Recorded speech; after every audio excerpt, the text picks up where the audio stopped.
Hi everyone, Brad here, and today I am playing Slime Rancher. I picked this game up off the Steam store. It looked hilarious, so I thought I'd give it a try.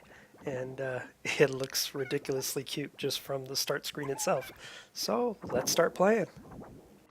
This game is early access, so consider it incomplete for now, but oh, it looks really amazing. Like even the sky, like look at the clouds. That looks it looks so great. It's obviously cartoony, but it works. It just looks great. This is obviously the exchange. Um, these are called plorts. So, there's kind of a discussion amongst many people online about whether it's the crap, the poop that the slimes in this game poop out, or if it's some sort of, I don't know, just byproduct of them eating. But it does kind of imply poop. So this is your home. Every time you see a little mail icon just below the time of day up in the left-hand corner of the screen, you have a new mail. And it's usually from other ranchers who are also, I guess, on the same planet as you, and they have needs. So they're kind of getting you to help them out since you're all in it together. So this looks like just a basic tutorial. It looks like I have to just pick up these slimes. They're kind of just randomly wandering around my base. These are pink slimes, and basically they eat anything. So they're the easiest to maintain. You could pretty much feed them meat or veggies or fruit. They'll eat anything. And I'll probably capitalize on utilizing these guys later in the game as well, just to make my farm a little bit easier to manage with all the different slimes that this game has. And all the slimes that are currently available in this alpha aren't even all the slimes that will be included in the game. I think there's still one or two that are missing. And who knows, since it's alpha, they could add more. And this is your backpack upgrades. So this will increase your speed, your energy output, your ability to dash longer and jumping, your ability to propel things further with your vac, because your vac is not only a suction tool, it's a repel tool. So you could fire stuff out of it. And you get a heart module. You'll get upgrades throughout the game over time. So currently, like the health module will upgrade your health to 150. The power core will upgrade your energy to 150. But then you'll get another upgrade, and they'll progressively cost more as you go through the game. But they kind of start you off slow, and the prices are reasonable. I've noticed playing this game that it's not terribly grindy. It's grindy in the sense that the first area that you're in, you do have to go back and forth a lot. But with the night and day cycles and with what they call largos, is when these pink slimes, for example, they'll eat anything, including other slimes. So when they do eat another slime, they take on the characteristics of that slime. So, for example, I'll go over to the exchange and you can look at all the plorts on the actual menu. So, the blue plort with the stone shard sticking out of it, the gray stone shards, that's from the stone slime. When the pink slime eats the stone slime, it becomes a hybrid, which is called a largo. So, it will become basically a pink stone largo. And it will poop out both of these types of plorts. So you'll get the idea once you see them in game, because I'll have to deal with them several times. So let's get started, and you'll see what it's like. Okay, so first let's check out this corral. I need to see all the upgradable options on it. Okay, so high walls, higher corral walls ensure that even the bounciest slimes will have difficulty escaping. Music box. Music box plays a soothing tune that greatly reduces slime agitation. Airnet. An airnet is a force barrier that covers the top of the corral. It could take a few hits before needing changed or needing to recharge. Solar shield. Oh, okay. It looks like there's photosensitive slimes. The plort collector. Okay, that's self-explanatory. And the auto feeder and demolish. Okay, so the plort collector collects the poop that the slimes poop out. And the auto feeder allows me to put in, I guess, meat or veggies or fruit so that the system can feed the slimes periodically, even if I'm not there. So all I really have to do is I just have to worry about the quantity of the feeder being full, or full enough that I can go out for a run and come back and refill it. So that seems self-explanatory. Okay, so it looks like if you fire food directly at the slimes, they'll eat it, as long as they're the type that would eat the type of food. You'll notice up on the right-hand side it says pink slime diet everything. It means it'll eat anything. I don't know if it'll eat everything, but I'm assuming since it says everything, it'll probably eat literally anything that I throw at it.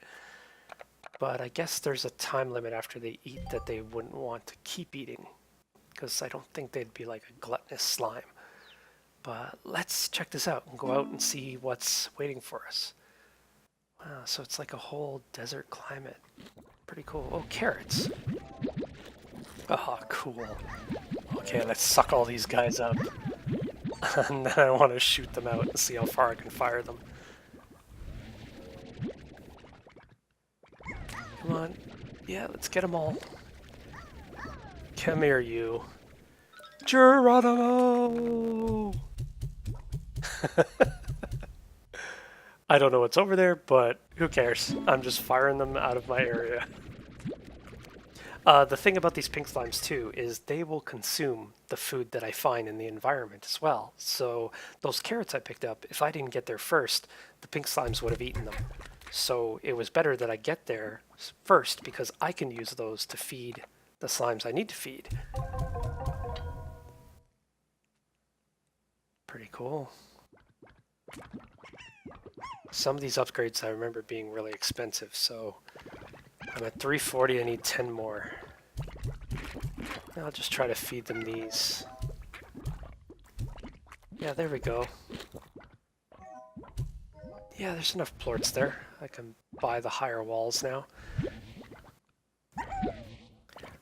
These guys, you can already see, they have a habit of, it's almost like they're a team. So they will actually get together and they will stack on top of each other and they will try to climb over the wall. So I'm going to increase the height of the wall to try to stop them from doing that. And I'm going to have to make sure I don't put too many pink slimes in here, because they will literally climb the entire double wall. And that's as high as the wall can go. So I have to be careful. Back out into the terrain. Wow, these guys respawn really fast. Oh, a crate. Okay, so with the crate, when you want to actually break it open, you suck it in with the vac. While you're holding it with the vac, you suck in using the right mouse button. When you suck up the crate and it's connected to the nozzle of your vac, just hit the left mouse button and it'll fire the crate forward. So you want to fire the crate against the wall and it'll burst open. And it's just, you never know what you're going to get. Colors are so vibrant in this game. Aw, he's so cute. Aw, Chickadoo. Oh, I should have thought of that as a name for a character. That'd be cool. Hi, I am Chickadoo. Oh, cool. Okay, so these blue guys with the spikes on their backs, those are rock slimes. And this guy right here, he's a pink. These two right here that have the spikes on them, those are pink slimes that have eaten a rock slime. And they're very dangerous. The rock slimes will actually spin into a ball, and if they hit you, even if they're not spinning, if you walk into them, they'll do a little bit of damage. So you have to be careful. But if they're spinning, they do a lot more damage. And when the pink slime eats the stone slime and becomes a pink stone largo, it can do quite a bit of damage because of its size. And you'll see right here, this one looks a little different than the stone largo, because that pink slime actually ate what's called a tabby slime. And the tabby slime is a cat. It looks like a little cat. It's really cute. And it's gray. And he ate it, and he took on the characteristics of a tabby slime. The tabby slimes are really cute. They remind me just like a cat. When they see you on the map, they'll actually walk up to you, and they'll kind of, if there's enough of them around you, they'll kind of swarm you a little bit. And they don't do any damage. They just kind of swarm you. but they're also meat eaters. So if you have to pick up some chickens or some chickadoos or something, if you're standing around them, the cats will race towards you and they will try to eat them before you can vac them up. So you have to be really careful. And back to base. You're going to have to go back and forth to the farm quite a bit. Oh, I missed the slime. You're going to have to go back and forth to the farm quite a bit. It's expected because you're kind of building up your farm, so you need to kind of stay in the general area. But you can, if you know the area and the map really well, because you played it before, you can move along into the newer areas. There's several of the areas are still under construction, so there's nothing there yet, or some of the maps are actually there, but there's no enemies in them yet and no content. So you can get to those with your jetpack, but it's actually really beautiful in the sense that the graphics are obviously beautiful, but the way the game plays, it's simple yet it's complex, because when you're dealing with the Largos, you can do kind of a supply and demand. So say on the market here, say that the stone slime plorts are, right now they're 17, but say they're 24 or 50, say they're the highest item on that menu. If I have stone slimes, that's great. I can use their plorts and sell them for a substantial profit. But I also have to feed them veggies, and that's what stone slimes eat. But if I don't have any veggies, say I only have fruit, I may want to combine the stone slime with a pink slime, because if I do that, the pink stone largo, which is what it becomes, will eat everything, because that's what a pink slime eats. So I'm not restricted then. So I can give it fruit or meat and they'll eat it.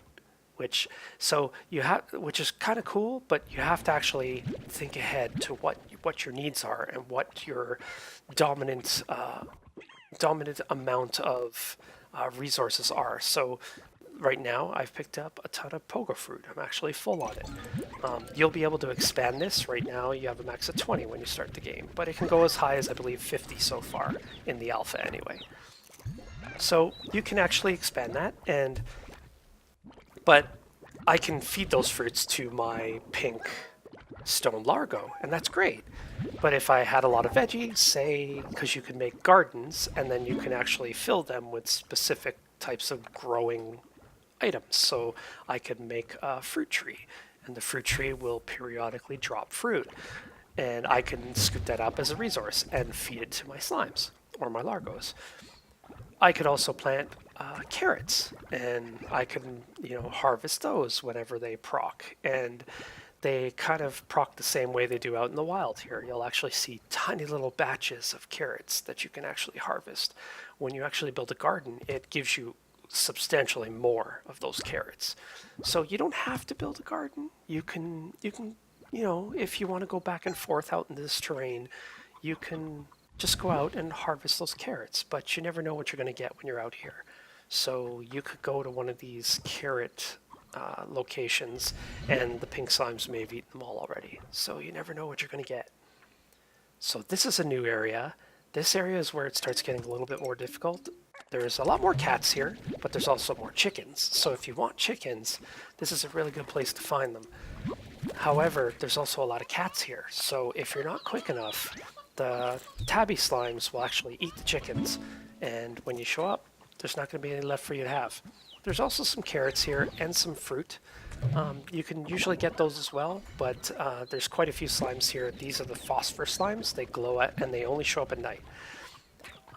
And you have to keep them, if you decide to harvest them and you want to put them in a corral, you have to either put a sun net on top of your corral if it's out in the main farm, or you can pay 1,500 credits or coins, which is the currency of the game, and you can open up the cave area of your base, and then you can put the phosphor slimes in there. But you'll always see them, they glow at night, and they only come out at night.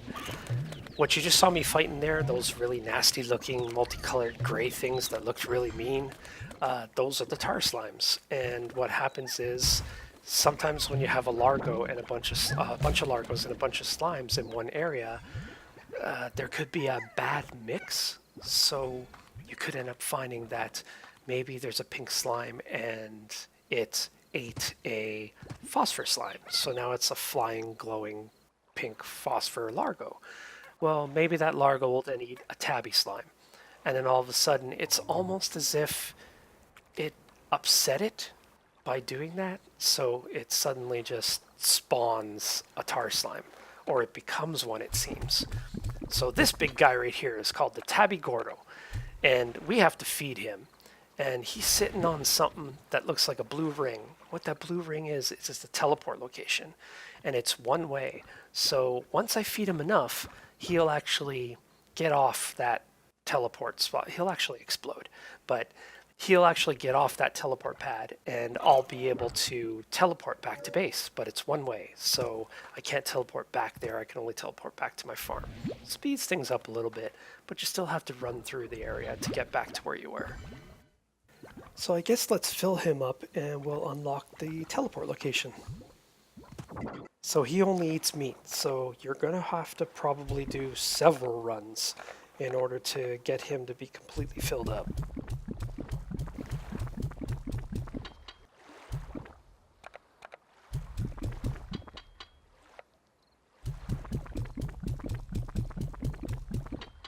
He's getting shaky, like he's had too much coffee. One more run and he'll probably pop. Ah, one more run. Okay, this should be it. Ah, there we go. He's gonna pop. Oh, tabby slimes.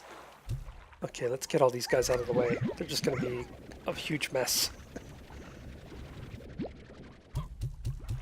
I saved you, chicken. I saved you from all these tabby slimes. Remember that. Oh, okay, well, now you see how the teleport works. So it teleports you right back to base, but it's one way. So you can't actually step back on that teleporter and go back to where you teleported from. But it's a fast way to get back to your farm when you need to. So, and with that, we'll call it a day, and I will see you in the next episode. Thanks for watching.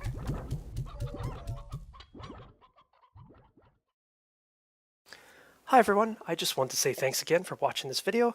Please give this video a like, and please subscribe to my channel if you haven't already. There'll be many more gaming videos to follow, and I'm having a blast doing it. So have yourself a fantastic day, and I'll see you guys soon.